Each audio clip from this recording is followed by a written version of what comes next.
올여름 발생한 역대 최장의 장마부터 시베리아 고온 현상까지 올해 지구촌 곳곳에서는 이상기후 현상이 나타났습니다. 이런 기상이변의 주범으로 꼽히는 것이 바로 엘니뇨와 라니냐인데요. 오늘 과학의 달인에서는 인공지능으로 엘니뇨와 라니냐를 예측하는 전남대 지구환경과학부 함유근 교수를 만나봅니다. 어서 오세요. 안녕하세요. 네, 반갑습니다. 자, 이상기후의 원인을 조금만 파고들면 네. 그 안에는 엘니뇨 또 라니냐와 같이 바닷물의 온도 변화가 영향을 미친다는 것을 알 수가 있는데요. 우선 엘니뇨부터 알아보겠습니다. 엘니뇨란 무엇이고 또 지구의 기후에는 어떤 영향을 주나요? 네. 엘니뇨는 열대 동태평양 해수면 온도가 0.5도 이상 상승한 채로 6개월 이상 지속되는 현상입니다. 네. 대표적인 기후 현상으로 전지구 가뭄, 홍수, 폭염 이런 전지구적인 것들을 유발한다고 알려져 있는데요. 예. 일단 엘니뇨가 발생하면 칠레는 다량의 비가 내리는 온난한 겨울이 찾아오고 아마존강이나 콜롬비아, 중앙 아메리카는 평상시보다 건조하고 온도가 높아지는 현상이 나타납니다. 네. 이래로 기록적인 호주 산불이 발생했던 2020년 봄철도 엘니뇨가 발달한 해였습니다. 예. 네, 우리나라도 엘니뇨의 영향을 뚜렷하게 받는데요. 엘니뇨가 최절정기에 달하는 겨울철에는 한반도 온도가 상승하는 경향이 있고요.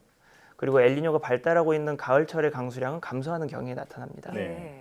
그리고 엘니뇨가 발생하면 그 인도양 및 열대 대서양의 해수면 온도가 상승해서 다음해 여름철까지 유지되는 현상이 있는데 이는 우리나라 한반도 여름철에 강수량을 증가시키는 원인으로 작용을 할 수가 있습니다. 예. 그 2020년 여름철에 기록적인 한반도 강수가 있었는데 이것도 엘니뇨가 인도양 해수면 온도를 상승시키고 그것에 의한 간접적인 현상으로 이제 한반도 강수가 증가했을 거라고 기여하고 있습니다. 네. 그렇군요. 자, 엘니뇨에 대해서 설명을 들었는데, 그러니까 엘니뇨가 동태평양의 이산 고온 현상이다. 네, 이렇게 네. 보면 될 것 같습니다. 자, 이런 게 여러 가지 그런 각종 재난이라든지 기후 위기의 원인이 된다라는 건데, 네. 자, 그렇다면 이 부분을 미리 예방한다면 이런 네. 재난들을 좀 예방할 수 있을 것 같거든요. 네. 교수님께서 이런 엘니뇨를 예측하는 기술을 만드셨다고요? 네. 그 엘니뇨의 발달과 발생 여부를 18개월 미리 알 수 있는 그런 딥러닝 모형 기반의 엘니뇨 모형을 개발했습니다. 네. 예, 그렇군요. 18개월이면 거의 1년 반이나 미리 네. 엘니뇨를 예측할 수 있다라는 건데 네. 어떤 원리를 통해서 이 기술이 가능한 건가요? 네. 그 이 예측 모형의 성능이 획기적으로 개선된 것은 딥러닝 기법 중에 이미지 인식에 주로 사용되는 합성곱 신경망 기법을 활용했기 때문입니다. 네. 이 기법은 원래 사진이나 동영상을 넣고 그 안에 어떤 사물이 있는지 인식하는 데 널리 활용되고 있는 기법인데요. 네. 사진을 넣어주는 대신에 인공위성을 통해 관측된 해수 온도 자료를 넣어줘가지고 전지구적으로 어떤 기후 현상이 나타나고 있고 그것을 통해서 미래 엘니뇨가 어떻게 될지 예측하는 그런 모형을 만든 것이죠. 그렇군요. 네. 그러니까 인공지능의 딥러닝 기법을 활용을 해서 엘니뇨를 예측할 수 있는 모델을 개발을 하신 건데 네. 자, 그런데 기존에도 이런 엘니뇨 워낙 기상이변의 네. 원인이기 때문에 예측하는 모델이 있었을 거란 말이죠. 네. 그런데도 새로운 모델을 개발하신 그런 이유가 뭔가요? 네. 일단 엘니뇨의 중요성이 굉장히 전지구적으로 중요하기 때문에 엘니뇨를 예측하는 모형이 전 세계적으로 한 30여 개 이상이 됩니다. 예. 꽤 많네요. 그리고 매달 주기적으로 이제 엘니뇨 예측을 생산을 하고 있습니다. 네. 근데 아직까지도 1년 이상의 엘니뇨 예측에 대해서는 성공적이지 못한 케이스들이 종종 발생을 하기 때문에 계속적으로 개발이 필요한데요. 네.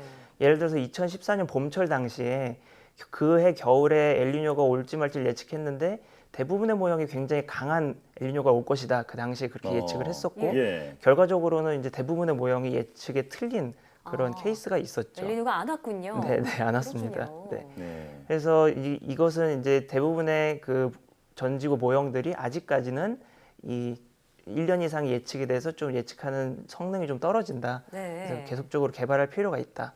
이렇게 말씀을 드릴 수가 있겠습니다. 그렇군요. 자, 30개 이상의 그 어떤 모형이 있는데도 네, 이런 예측에 실패했다. 네. 자, 그렇다면 기존 모델이 왜 엘니뇨 네. 예측에 실패한 건가요? 네. 그 오차의 원인이 크게 두 가지가 있습니다. 첫 번째는 기존 예측 시스템인 전지구 모형 시뮬레이션의 한계입니다. 쉽게 말해서 지구를 베끼는 어떤 프로그램이라고 보시면 되는데요. 예. 네. 이 가상의 지구에 강수, 구름, 해류, 바람, 온도 이런 것들의 물리 현상을 프로그래밍한 뒤에 이를 바탕으로 실제 지구의 변화를 예측하는 방식이 됩니다. 네. 근데 프로그래밍이다 보니까 실제 지구를 완벽하게 재현할 수가 없기 때문에 네. 누락된 요소로 인해서 오차가 발생을 하게 되고요. 두 번째는 나비 효과입니다. 이 나비 효과라는 것은 나비의 작은 날갯짓처럼 작은 변화가 폭풍 같은 커다란 변화를 결국에는 유발할 수 있다는 건데요. 예.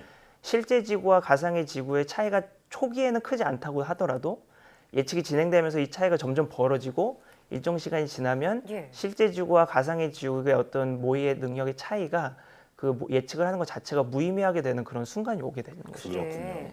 그러면 교수님께서 기발하신 그런 예측 모델은 인공지능이 딥러닝을 한다고 하셨잖아요. 네. 그러니까 스스로 기후 변화를 예측해 가면서 공부를 한다는 건데 네. 그러면 좀 실제 지구와 최대한 가깝게 그렇게 데이터를 좀 쌓으려면 정말 많은 데이터가 필요할 거란 말이죠. 네. 이 부분은 어떻게 해결하셨어요? 네, 그 부분이 가장 난관이었습니다, 사실. 그 인공지능이 스스로 통계 기후 변화의 통계 정보를 분석을 하려면 예. 굉장히 다수의 양질의 데이터가 있어야 하는데요. 예. 또 빅데이터라고 네, 그러죠. 그렇죠. 근데 인류가 실제로 이제 지구 해수면 온도를 관측하기 시작한 것을 1850년대 정도부터고요. 예. 그리고 게다가 이제 엘니뇨는 1년에 한 번 발생 여부가 결정이 되기 때문에 이제 1850년부터 1년에 한 개씩이라고 따지면 네. 기껏해야 이제 150개 내외 정도가 되는 것입니다. 굉장히 부족한 양이죠. 네. 그래서 이렇게 샘플이 부족하면 딥러닝 모형이 관련성을 잘 찾지를 못합니다. 그래서 저희는 앞서 언급한 그 가상지구 모형 시뮬레이션 정보를 학습 데이터에 추가를 했습니다. 그래서 가상의 지구에서 벌어진 가상의 엘니뇨 정보를 추가적인 샘플로 활용을 하는 것이죠. 예. 이건 실제 지구에서 보여지는 엘니뇨랑 특성이 어느 정도 유사하기 때문에 가능한 건데요. 네. 이렇게 가상지구 시뮬레이션으로 샘플을 늘리면서 딥러닝 모형이 좀 효과적으로 어떨 때 엘니뇨가 일어날지 이런 것들을 예측할 수 있게 된 것입니다. 그렇군요. 네. 자, 많은 시행착오 끝에 이런 딥러닝 엘니뇨 예측 모형을 개발을 하셨는데 네. 자, 그렇다면 그 정확도 과연 네. 어느 정도일지 궁금합니다. 네. 그 기존 엘니뇨 예측 모형이 최대 1년 정도 좀 그 예측성이 어느 정도 있는 예측을 생산을 한다면 예. 저희가 개발한 딥러닝 예측 모형은 발생 여부 물론 강도까지 약 1년 반 정도 앞서서 좀 성공적으로 예측을 할 수가 있다고 말씀을 드릴 수가 있겠습니다. 네. 그 아울러서 엘니뇨의 종류까지 구분을 할 수가 있는데요. 엘니뇨의 패턴은 같은 열대 지역 태평양 구간에서도 중태평양 온도가 올라가는지 동태평양 온도가 올라가는지에 따라서 그 양상이 굉장히 많이 다릅니다. 네. 그 중태평양 엘니뇨에서는 한국 등 동아시아 강수량 증가가 좀 두드러지고요. 반면에 동태평양 엘니뇨는 남미 국가들의 영향력이 좀 크게 됩니다. 예.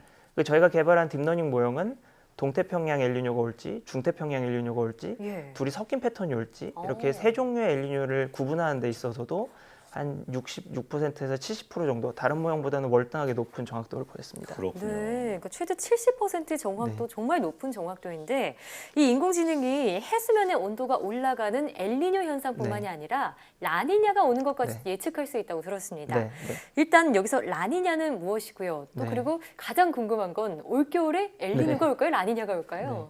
그 라니냐는 엘니뇨의 어떻게 보면 반대 위상이 있는 현상이라고 이해를 네. 하시면 되는데 일단 엘니뇨가 평소보다 온도가 0.5도 이상 올라가는 현상이라면 라니냐는 평소보다 0.5도 이상 내려가는 현상을 라니냐라고 부릅니다. 정반대네요. 네, 네.